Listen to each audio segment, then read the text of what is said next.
Afternoon, pwede pa magpakilala? Ako po, Mr. Saidin Ka, the Chief Agrarian Reform Program Officer of MAPAR Basilan. So, ang MAPAR kasi is composed of tatlong operation. One is agriculture, then fisheries and agrarian reform program. So, ang programa namin, one is land tenure services. Yun na sub-program natin, yung land acquisition distribution. Yung i-covered natin yung mga land holding na kasali doon sa database natin for coverage.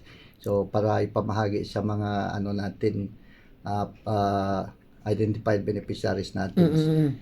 So then another one is yung subdivision survey of collective CLOA. So ang target namin i-partialize na sa collective individual na natin. And then pangatlo, andon na rin yung mga ARB carding, i-provide natin yung ARB sa lahat ng covered ng ARC. So ang Basilan kasi composed of 11 ARC, then including 4 na organization. Mm-mm. So bali 15 siya lahat doon. And next doon sa support services, may mga programa rin kami ng training and seminar, pero target namin yung lahat ng mga agrarian reform communities. Ano po yung mga ARC communities natin? Can you please, So, number one is Cabidsi, Santa Clara, Agrarian Reform Beneficiaries Multipurpose Cooperative, and then Larbeco, Limook Agrarian Reform Committees in Lamitan. And then mayroon tayo sa Lantawan, Tayran Agrarian Reform Beneficiaries Cooperative, which is located in Lantawan, Basilan. So, meron din tayong sumisip. Andun na rin ang resettlement area, yung sinasabi ko na 4 na organization. ano po yung apat na organization natin? Which is yung Mahatal lang. So, and another one is Baywas Agrarian Reform Beneficiaries Cooperative. Then yung Sampinit. So, yung pang-apat yung Marbem ko, no? Which is located at Mahayahay, Maluso. Ano pa? So, with regards with your current accomplishments po, implementing the national government's So, program. bawat year kasi may tinatarget kami.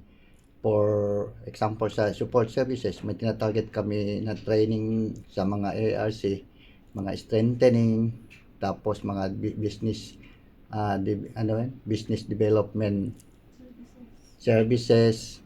Then may mga target din kami sa mga product development sa mga cooperative natin, which is nakandak din namin yung fruit jam, ano yan? Fruit jam, food processing, and then mga banana chips. Mm-mm. So, tinuturan din namin yung mga ARB kung paano sila gumagawa ng mga product development para makatulong din sa mga kanilang kabuhayan. Mm-mm. Okay, kay planning. Bueno yun, doon. Sige. Okay. Support services. Hi, support services. Hi, ma'am. Kayo po ay si? Ako po si Aisais Ambil, ang staff sa support services. So, in addition sa sinabi ni Carpo, yung support services po, nagbibigay kami ng trainings, nagko-conduct kami ng trainings on social infrastructure building, sa enterprise development and economic services. May mga farm business school din po tayo. Tapos nakapag-provide po din tayo ng microfinance services sa ating mga cooperative. Tapos may mga proposals and mga accomplishments din tayo sa pagbigay ng mga common service facilities.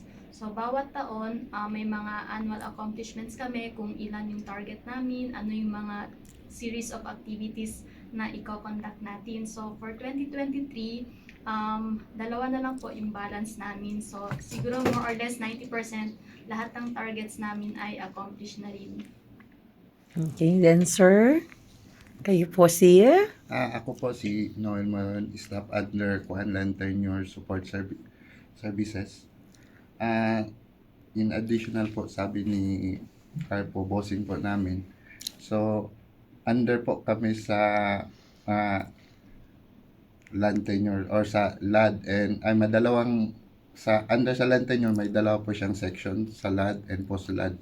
So, ako nakabase ako sa dalawa din. okay. Sige po. So, sa LAD namin, mayroon kaming claim folder and claim folder distribution. So, nag 100% na kami. So, almost 2023 target namin, ang naiwan po namin yung ARB carding na lang po. So, ongoing siya, profiling po siya.